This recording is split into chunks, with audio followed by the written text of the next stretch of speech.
All right, a lot of fun here, people. This is something really cool. We're excited about this, very pumped.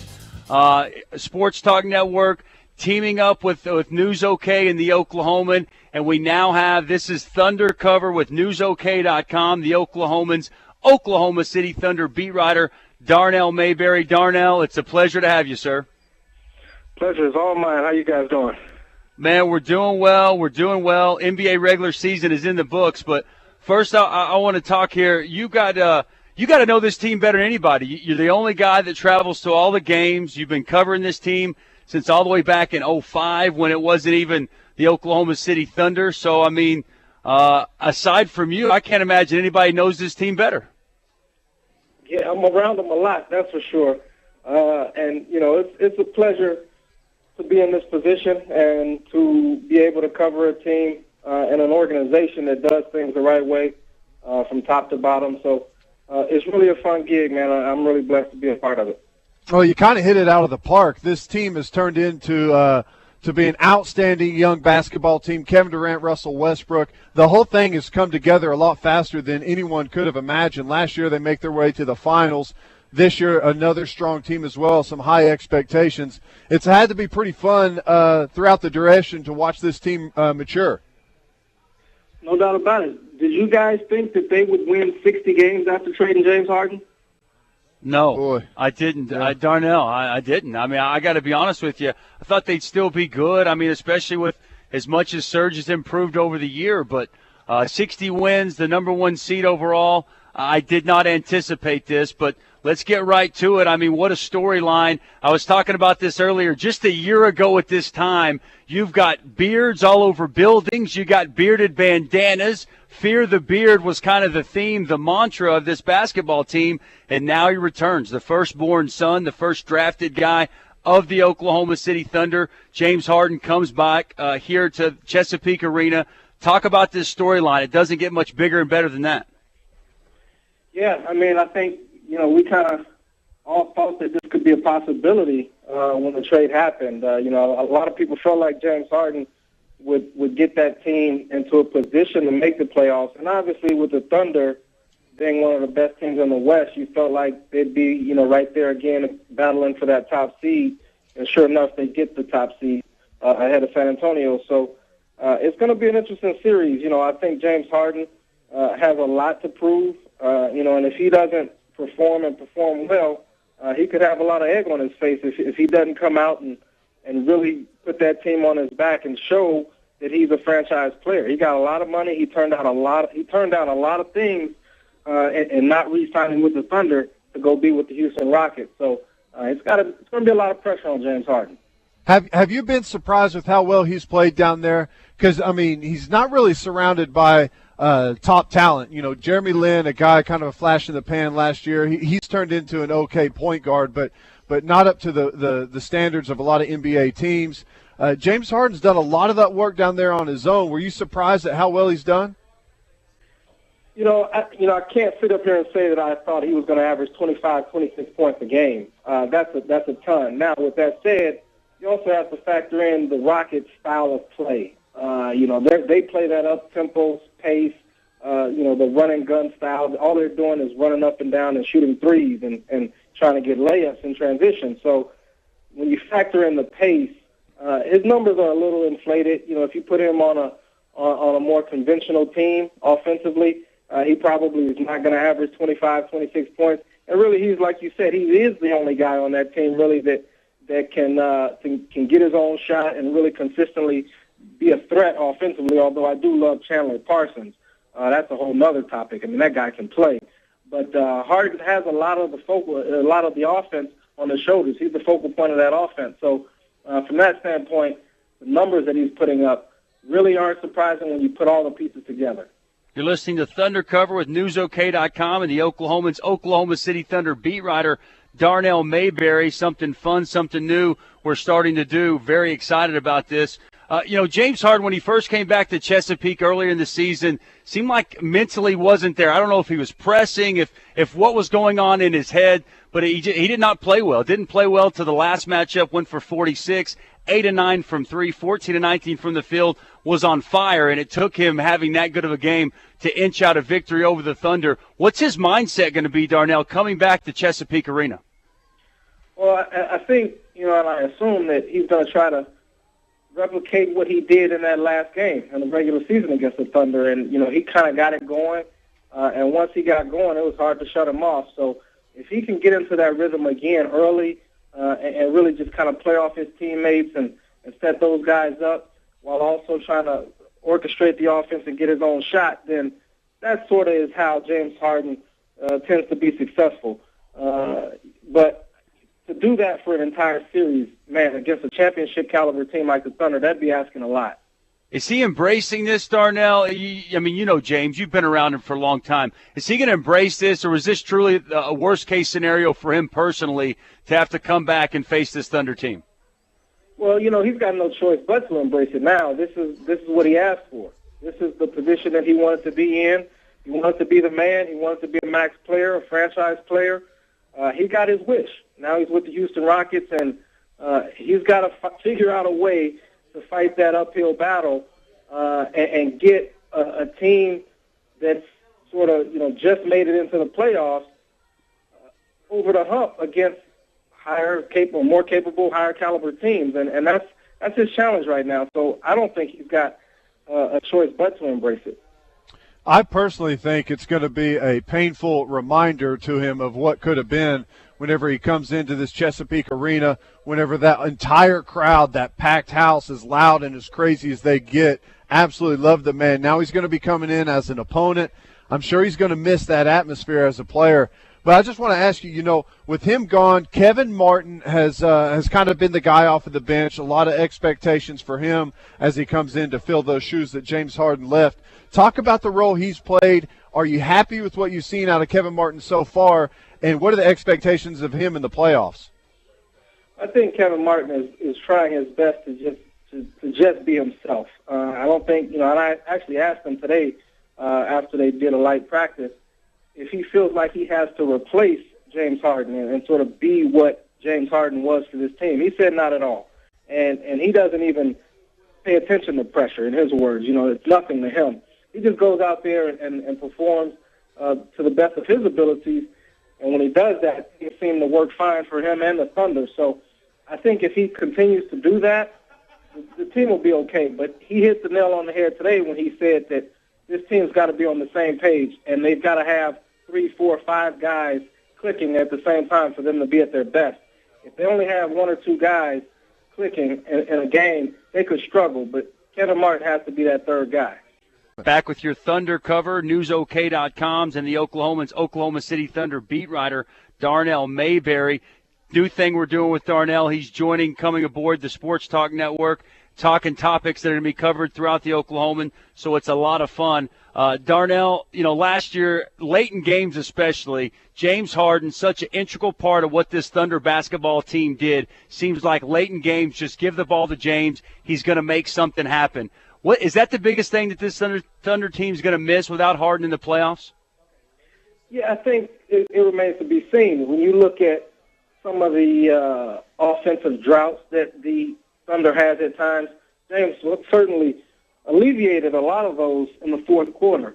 I think there's a common misconception that he had the ball in his hand, consistently in the final 5 minutes. Well, if you remember, James Harden sort of orchestrated the offense and set up plays from about the 10-minute mark to maybe the 4 or 5 minute mark, and then the ball went back to Kevin Durant.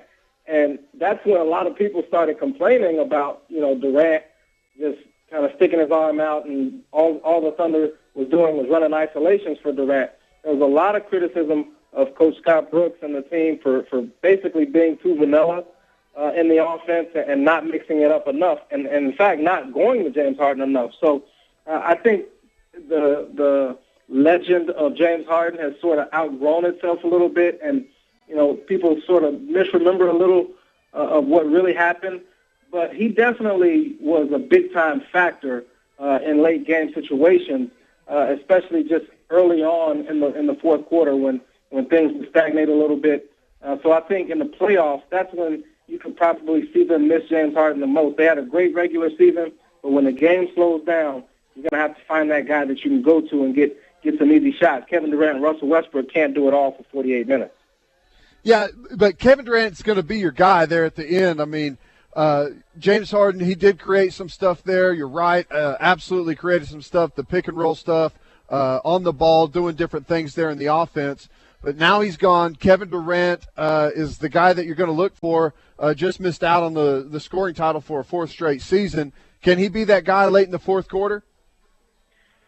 I think so. You know, he's proven it in the past. He's had some big fourth quarters, and in fact, all season he scored well and efficiently in the fourth. He led the league with 8.4 points per game in the fourth quarter. So, that was right ahead of Kobe Bryant, who is largely and widely considered the best closer in the NBA today. So, if Kevin Durant can outscore him in the fourth quarter, and all the responsibility that Kevin or Kobe Bryant had for that Lakers team before going down, I don't see why that can't translate into the postseason. It's going to be interesting, though, because Kevin has become a lot more efficient, a lot more judicious with his shot attempts.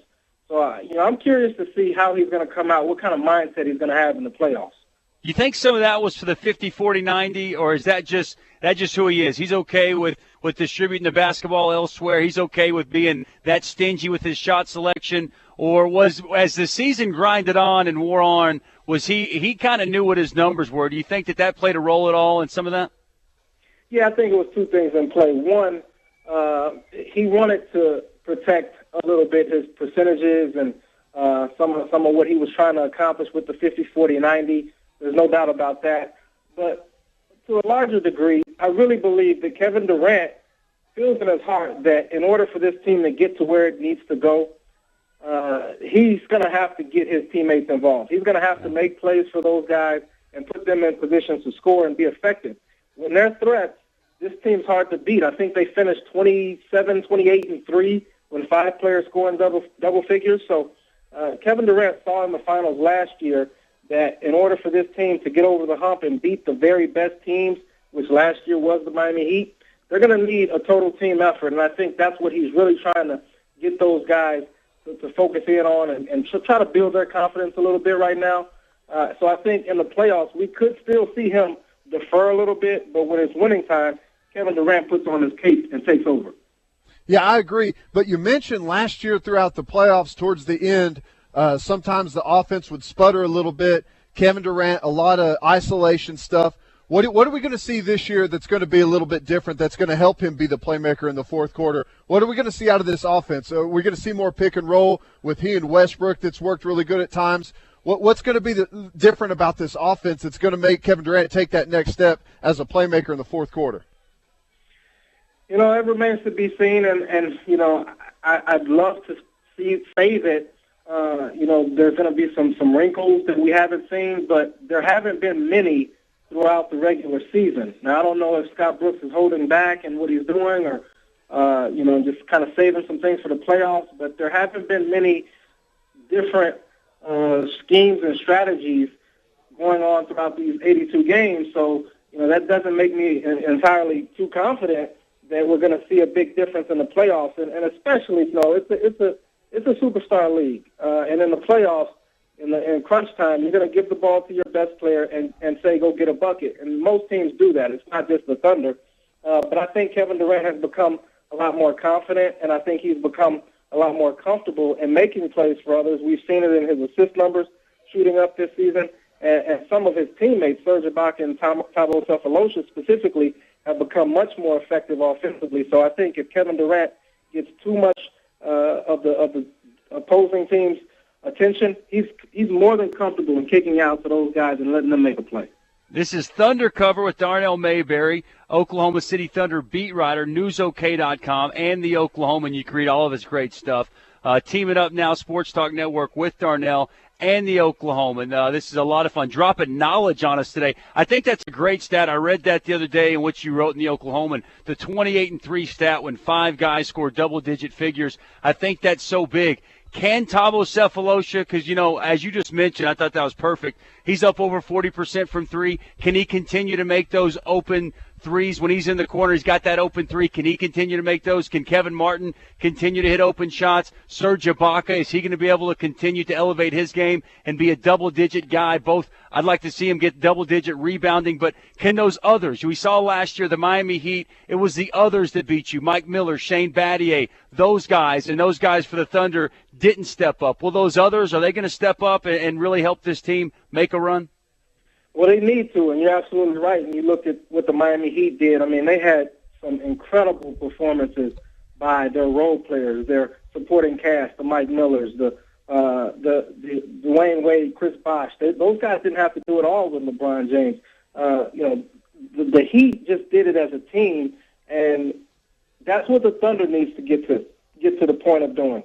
If Thabo Sefolosha can consistently hit that jump shot, and Serge Ibaka can be an effective pick-and-pop guy or mid-range shooter, and Perk can actually finish around the basket, this team's going to be hard to guard because then you can't lock in on Kevin Durant. Then you can't lock in on Russell Westbrook. When all five guys get involved, it's really borderline impossible to guard the Thunder. While we're talking about others, one of the big things James Harden did, he didn't just play in the fourth quarter last year. He was the spark off the bench. Whenever our second unit was out on the court, we had a big advantage over other teams' second unit.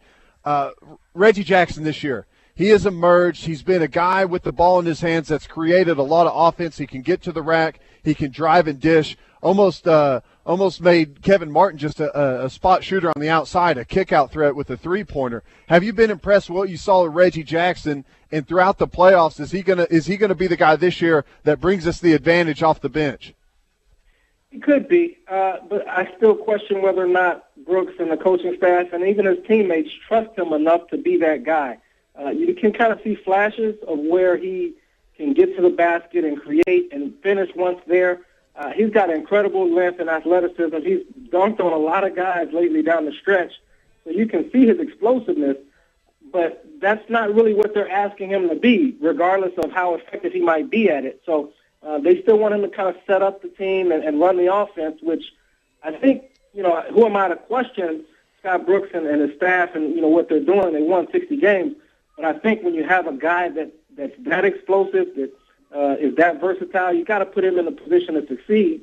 And to me, it looks like Reggie Jackson is best off the bounce and really just getting to the rim and making plays for others. Darnell, you think they pull his minutes back a little bit as we move into the playoffs? Reggie's? Yeah. Well, I'd like to see him get a little bit more time, but I think Derek Fisher is the wild card. What is Scott Brooks going to do with Derek Fisher in the playoffs? I mean, I think a lot of people felt like he's playing too much in the regular season. He certainly struggled with his shot since coming back for a second run. But if Fisher plays, 15, 20 minutes, that's going to directly impact Reggie Jackson and guys like Thabo Sefolosha and Kevin Martin, and I don't think that can happen. So that's going to be one of the biggest things that we're going to have to watch going into the playoffs, how he uses Derek Fisher, because I think his minutes could directly impact a lot of different other guys. Took the words right out of my mouth, Darnell. I'm sitting over with my hand raised. That's exactly what I wanted to ask you about. Derek Fisher, you do a great job with your blogs and stuff talking about this, and I commend you. You're pretty outspoken. You kind of put it out there on how you feel. And, Derek Fisher, 5-time world champion, the guy's been outstanding historically. I mean, he's had an unbelievable career. I don't think anything above double-digit minutes for this basketball team with where they're at and Derek Fisher, I don't think it makes much sense. And I sure hope Scott Brooks, I hope he shares my sentiment, because while just like you said, it's hard to argue with a man that just took his team to the 1 seed in the West, a 60-win season, how he runs his basketball team, I call that into question the way he utilizes Derek Fisher. I just think it's a little too much. Yeah, and not only that, but then you have certain teams and matchups where you see Ronnie Brewer, the guy who they went out and got from New York at the deadline, not play. They went up in New York to play at New York, and J.R. Smith went off. They played in Denver, and I think it was either Corey Brewer or Wilson Chandler had a big game against them.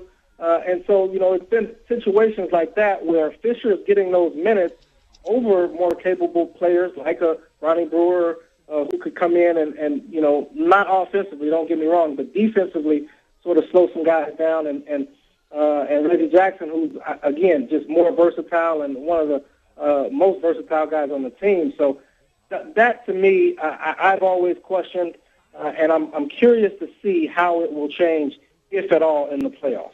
All right, Darnell, we've hit it from every angle. Here's the question. Do the Rockets have a shot at pulling off the upset? Is there any chance that after this series is over, James Harden's going to leave this franchise saying, what just happened? No chance. I don't think that the Rockets have any chance to beat the Thunder. I don't think it's going to be a very long series. I'm going to go sweep. What do you guys say? I've been saying I got five. I think he steals one in Houston, probably game 3. I think the Thunder get game 4, and then they win it back here in 5. I think that James Harden is good for one game, Darnell. I think that he might have like a 35-point game, something big, 35-40. And the guy you mentioned earlier, I think Chandler Parsons is a baller, man. I think the guy can play. I think he's played well against the Thunder. Omer Sheik. I don't want to make this team more than what they are. They're an 8 seed for a reason. But I think they're good enough with James Harden getting back home to win 1. I got it going 5. Yeah, I got it going 5, but I'll say this. It has a lot better chance of going 4 than it does of going 6. But I'll say 5. If it's a sweep, it won't surprise me at all. Yeah, the one thing I think you really have to worry about is whether or not the Rockets can get hot. If they just get hot in one of those games, it could be trouble for the Thunder. I think that's your worst nightmare. Maybe like a New York Knicks game a couple of Sundays ago when they came in here and just shot lights out and got hot. Exactly. And you just kind of tip your cap to them. Yep. Hey, man, this is fun. Doing it some more. A lot of fun. Love talking basketball. Darnell Mayberry. This is Thunder Cover. Darnell Mayberry, Oklahoma City Thunder beat writer. Read all of his great stuff on newsok.com and right there at the Oklahoman. Let's talk about the rest of the playoffs tomorrow, Darnell. All right, guys. See you tomorrow. Appreciate it, man.